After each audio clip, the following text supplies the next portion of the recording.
প্রথমে চুলায় কড়াই বসিয়ে এর মধ্যে তেল দিয়ে দিব এবং তেলকে গরম করা পর্যন্ত অপেক্ষা করব।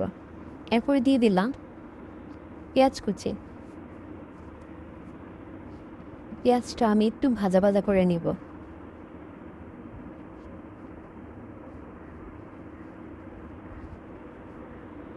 পেঁয়াজটা যখন ভাজা ভাজা হয়ে যাবে তখন এর মধ্যে আমি হাফ চামচ রসুন বাটা, হাফ চামচ আদা বাটা দিয়ে দিব।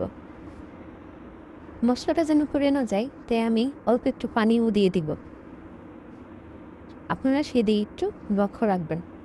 এখন আমি একটু পানি দিয়ে দিব। তারপর মশলাগুলোকে আমি ভালো করে মিশিয়ে নেব।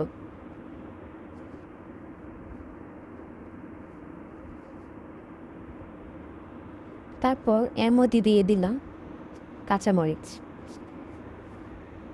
কাঁচামরিচগুলোকে ভালো করে মিশিয়ে নিলাম।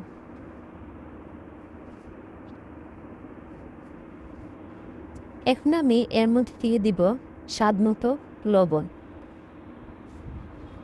অল্প একটু হলুদের গুঁড়া, একটু মরিচের গুঁড়া,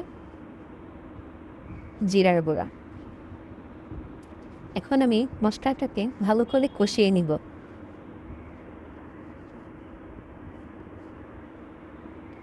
মশলাটা যখন কষানো শেষ হয়ে যাবে তখন আমি আগে থেকে কুচি করে রাখা বরবটি এবং আলু ভালোভাবে ধুয়ে পানি ঝরিয়ে নিয়েছিলাম, সেগুলো এখন দিয়ে দিব। তারপর ভালোভাবে মিশিয়ে নিব মশলার সাথে। আপনারা দেখতেই পাচ্ছেন যে আমার কড়াইটা বারবার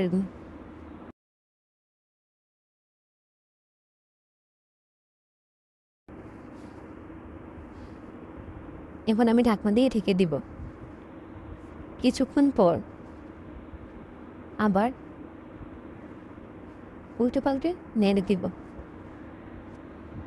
যেহেতু আমি এক হাতে ভিডিও করছি এক হাতে রান্না করছি তাই দেখতেই পারছেন যে বারবারে নড়ে যাচ্ছে।